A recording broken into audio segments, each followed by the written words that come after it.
हम आप लोगों के सामने में बिहार टेक्स्ट बुक का क्वेश्चन लेकर आए हैं। एक्सरसाइज 2.2 का क्वेश्चन नंबर 1। क्या बोला जा रहा है क्वेश्चन में? यदि किसी संख्या के आधे में से 1/4 घटाया जाए तो 1/8 प्राप्त होता है, तो संख्या ज्ञात करें। हमें संख्या पता नहीं है। सबसे पहला मेरा काम क्या हो जाता है कि संख्या कोई मान लेते हैं और संख्या मान लेते हैं x। तो ये बात हम मान लेते हैं। तो क्या चीज़ माना कि संख्या बराबर है x। और ये वीडियो बनाने के पीछे सबसे बड़ा मोटिव ये है कि NCERT का सॉल्यूशन हम लोग को बहुत ही आसानी से मिल जाता है, लेकिन BTB से अगर नहीं मिल पाता है तो हमने सोचा ये वीडियो बना दे। तो माना कि संख्या बराबर x। अब हम लोग क्या कर रहे हैं देखिएगा, प्रश्न से इसमें कुछ करना नहीं होता है, जो प्रश्न बोलता है वही करना है। तो बोला यदि किसी संख्या के आधे में से, तो कोई संख्या क्या था x, इसका आधा, तो आधा करेंगे मतलब 2 से डिवाइड करेंगे, ठीक है, में से 1/4 घटाया जाए।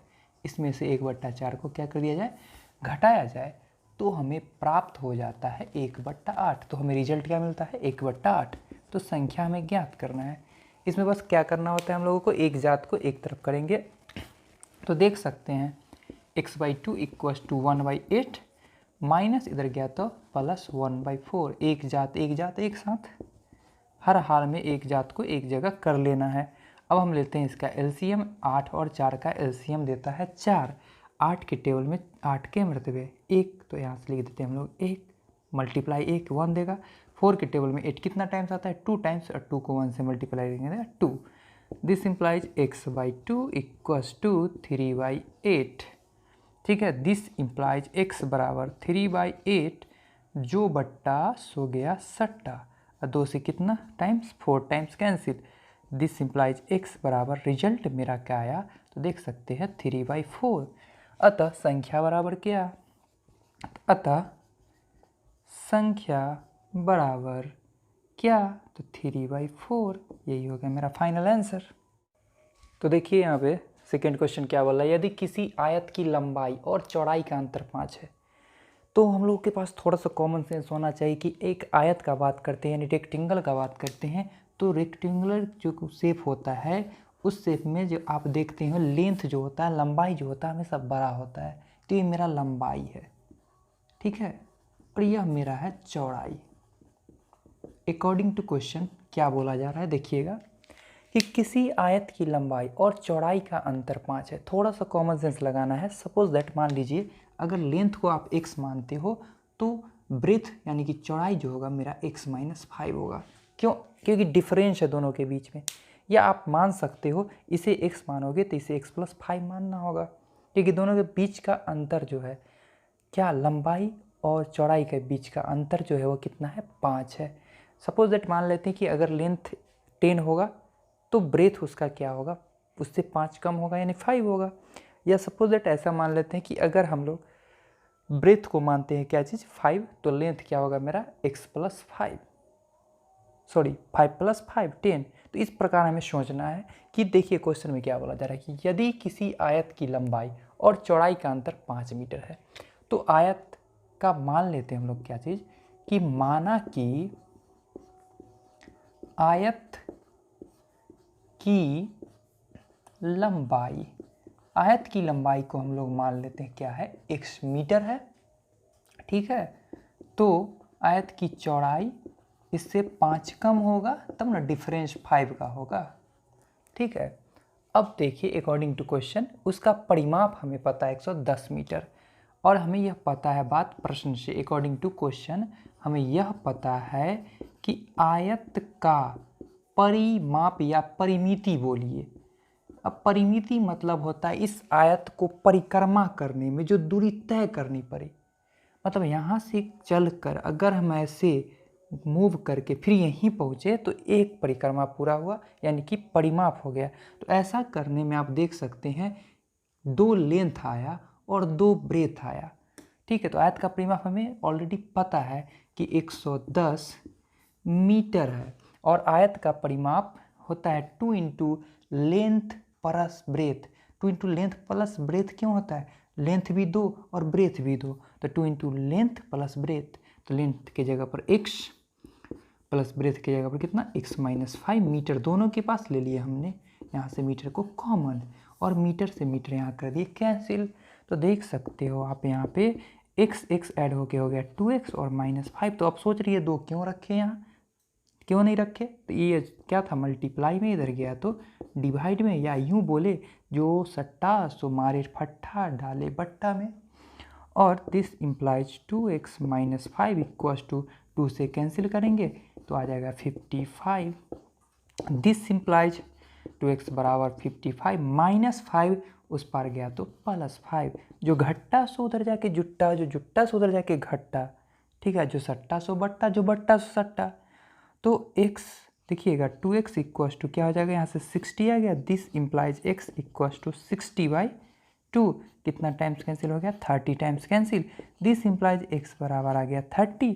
तो हमें x पता चल चुका है 30, यानी लेंथ पता चल चुका है 30, और 30 में से अगर हम लोग करते हैं किसको 5 को माइनस, तो आ जाता है ये 25 ब्रेथ।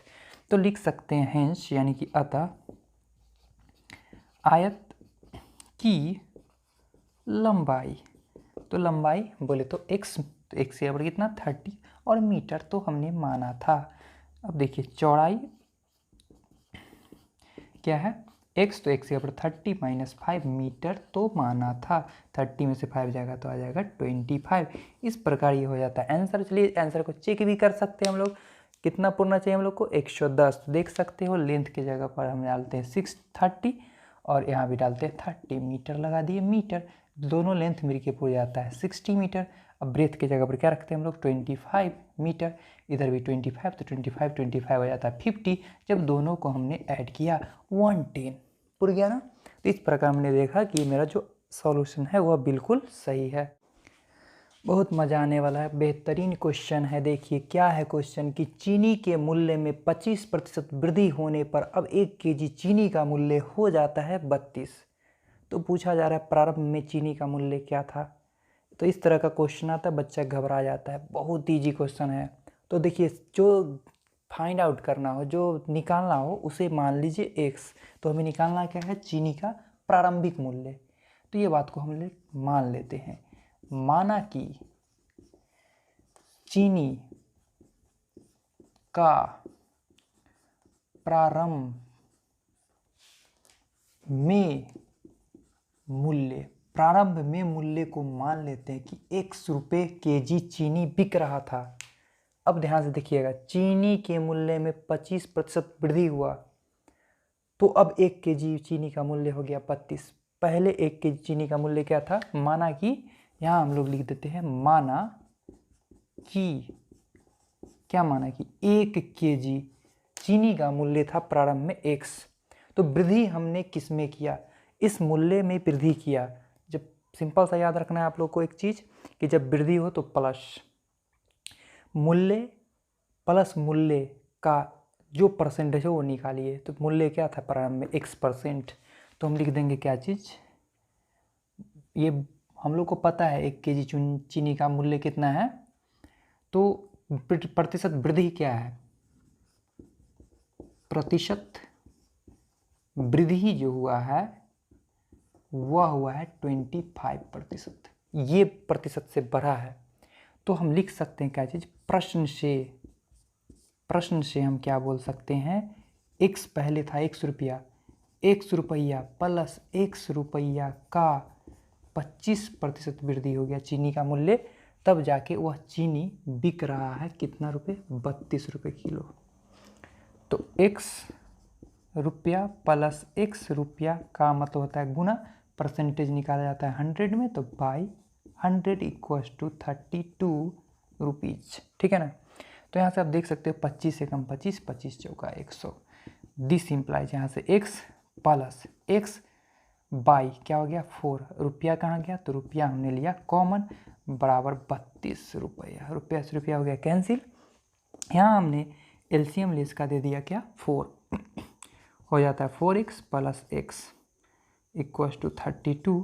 जब हमने इसे जोड़ा तो आ गया 5x by 4 equals to 32। This implies 5x equals to 32 जो बट्टा सो सट्टा, ठीक है। This implies x equals to, आप तो कर सकते हो इसको मल्टीप्लाई या रहने दीजिए, कोई दिक्कत नहीं है। 32 × 4/5, ठीक है। तो जब हमने यहाँ निकाला तो क्या आया देखिए, आप मल्टीप्लाई करके लिख सकते हो, तो ये हो जाता है 8 और ये हो जाता है 128/5।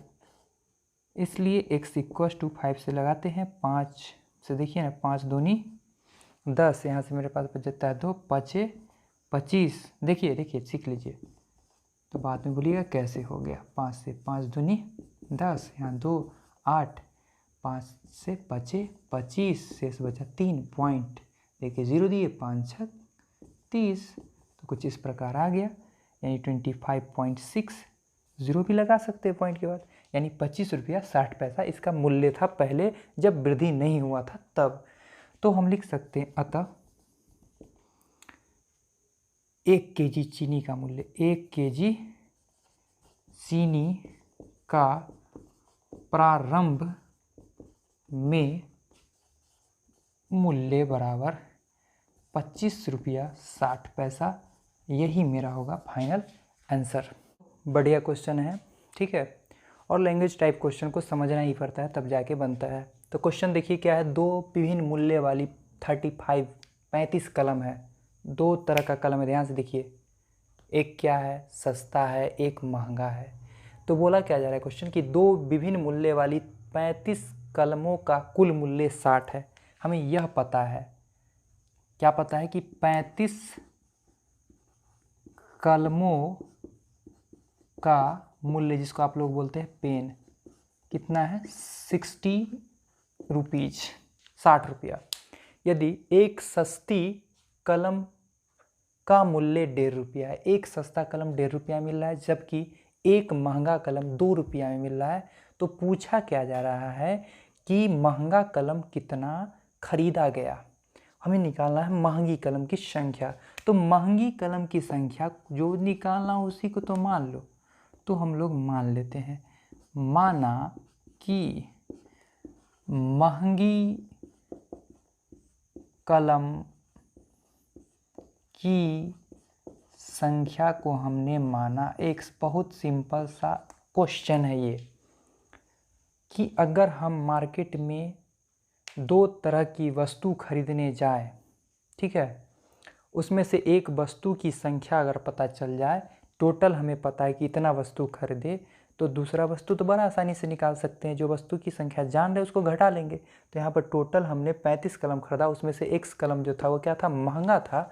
तो सस्ती कलम कितनी हो गई, आप कॉमन सेंस लगा सकते हो, क्या हो गई, सस्ती कलम की जो संख्या होगी, टोटल 35 कलम था, उसमें से महंगी को माइनस कर दिए, ठीक है।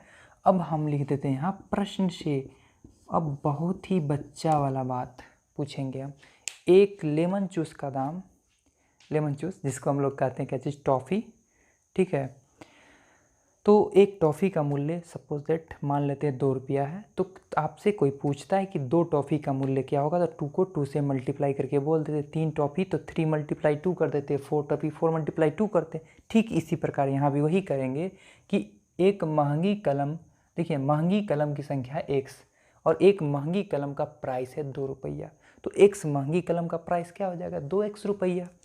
तो हम कह सकते हैं ना, महंगी कलम का प्राइस क्या हो जाएगा, एक महंगी कलम का प्राइस है 2 रुपया और x महंगा कलम खरीदा गया, तो x को 2 से मल्टीप्लाई कर देंगे।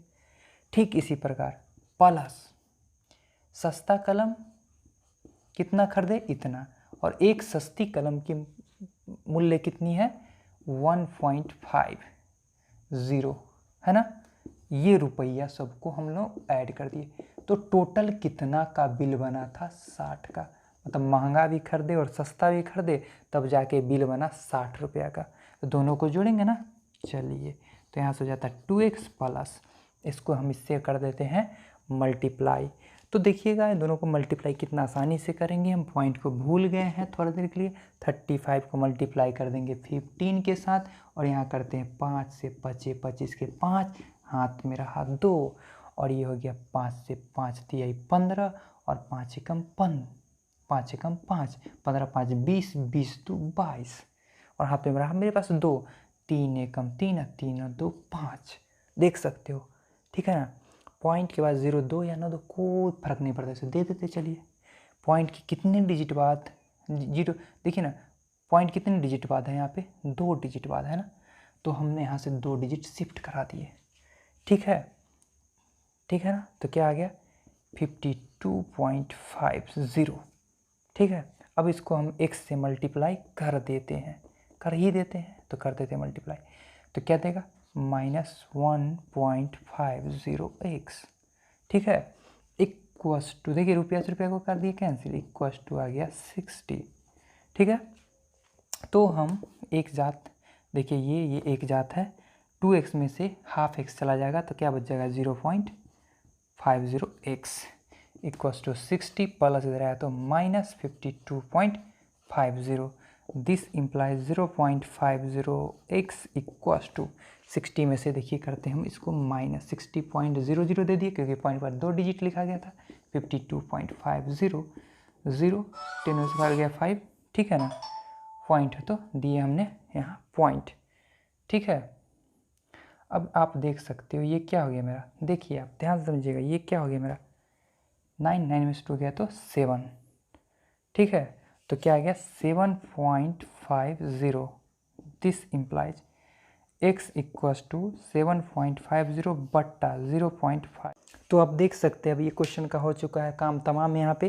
तो देखिए पॉइंट से पॉइंट को कर दिया हमने यहाँ कैंसिल, ये 0 से 0 कैंसिल और ये 5 से 15 टाइम्स ये cancel, this implies x equals to 15, और हमने देखा x का वैल्यू आया 15 और महंगी कलम को हमने माना था x, यानी महंगी कलम पूछा गया था कितना खरीदा गया, तो हम लिख सकते हैं अतः महंगी कलम की संख्या, तो महंगी कलम की संख्या x की जगह पर क्या रख सकते हैं हम लोग 15, और ये मेरा हो गया फाइनल आंसर। तो आशा करते हैं आपको जरूर समझ में आया होगा। तो आज की इस वीडियो का सबसे लास्ट क्वेश्चन हम करने जा रहे हैं, नेक्स्ट वीडियो में अगले 5 क्वेश्चन को हम देखेंगे। तो इस क्वेश्चन को थोड़ा ध्यान से देखिएगा, क्या बोला जा रहा है क्वेश्चन, एक त्रिभुज के तीनों कोण का जो अनुपात है 2:3:5 के अनुपात में है। तो कोई मान लेते हैं एक त्रिभुज है जिसका नाम हम मान लेते हैं ए बी और सी है। तो एक त्रिभुज है ए बी सी और इसके एंगल को हम मान लेते हैं, यह एंगल है जो 2x है और यह एंगल जो मेरा है 3x है और यह एंगल जो मेरा है 5x है, ठीक है। तो यहाँ पर x क्या चीज़ को डिनोट कर रहा होता है, कोई एक ऐसा वैल्यू जो वैल्यू अगर यहाँ पर हम पुट कर दे तो सभी का रेशियो 2:3:5 के फॉर्म में आ जाए, इसका मल्टीपुल है, ठीक है। यहाँ इसे हम लोग को बात कर रहा था एंगल का, तो एंगल जब कटेगा तो उसका अनुपात जो आएगा कुछ इस प्रकार का आएगा। तो ये एंगल है क्या हमें नहीं पता है, तो इसलिए उसको मान लेते हैं कि वो एंगल जो है उसके मल्टीपुल x हैं। तो यहाँ पर हम लोग क्या लिख सकते हैं, माना कि त्रिभुज ए बी सी में कोण A बराबर है 2x, कोण B बराबर है 3x और कोण C जो है वह बराबर है 5x। चूँकि हम लोग जानते हैं ना कि त्रिभुज के तीनों अंतः कोणों का जो योग होता है वह होता है 180 डिग्री। त्रिभुज के अगर तीनों कोण को जोड़ते हैं तो टोटल एंगल होता है 180, और तीनों कोण में हम लोग को पता है एंगल A प्लस अगर एंगल B और प्लस एंगल C को जब ऐड कर दें तो वह आ जाएगा 180। और यहाँ आप क्या देखोगे कि एंगल A बराबर क्या है 2x प्लस एंगल B बराबर क्या है 3x प्लस एंगल C बराबर क्या है 5x इक्वल टू 180 डिग्री। अगर सबको जोड़ते हैं तो देखिए 3 2 5 और 5 5 10x बराबर आ जाता है 180 डिग्री। तो दिस इम्प्लाइज x बराबर 180 डिग्री बाई आ जाता है 10, इसलिए x बराबर हम लोग को आता है 18 डिग्री। तो x का वैल्यू हमें पता चल चुका है क्या है 18 डिग्री, हमें निकालना है एंगल A। तो एंगल A देख सकते हो, एंगल A इक्वल टू क्या है 2 इंटू x बराबर कितना 18 डिग्री, यानी क्या आ जाएगा 36। एंगल B इक्वल टू अगर निकालना हो तो क्या बोल रहा है 3x, तो 3 इंटू x बराबर 18 डिग्री यानी कि 54 डिग्री, और एंगल सी की जहाँ तक की बात करें तो दिख रहा है 5x, तो 5 मल्टीप्लाई 18 डिग्री, 5 मल्टीप्लाई 18 डिग्री यानी कि 90 डिग्री। तो ये इस प्रकार से यह हमें तीनों एंगल पता चल चुके हैं। अब देखिए अनुपात की जहाँ तक की हम बात कर रहे थे, अगर हम angle A by angle B निकालें तो ध्यान से देखिएगा क्या देख रहे हैं यहाँ पे 36 डिग्री, निकालना नहीं बस समझा रहे हैं, बट्टा 54 डिग्री। अगर इसे काट दे तो ये 18 दूनी 36, 18 दिया 54, क्या दिया 2/3 दिया ना, तो 2:3 दे दिया। अगर हम कंपेयर करें एंगल बी का, एंगल किसके साथ, एंगल सी, तो एंगल सी के साथ, तो एंगल बी बराबर मेरा क्या आया है, देख सकते हैं 54 डिग्री बट्टा एंगल ये क्या आया है मेरा 90 डिग्री। तो यहाँ पर भी देख सकते हैं आप लोग क्या चीज़, 18 तिहाई 54, 18 पंचे 90 यानी कि 3/5। तो देखिएगा अनुपात की जहाँ तक की बात करें तो हमें पता चलता है कि इसका अनुपात है 2:3:5। तो आप लोग को समझ में आ गया हो कि x हमने क्यों माना था। ठीक है, तो आशा करते हैं आप लोगों को आज का वीडियो पसंद जरूर आया होगा।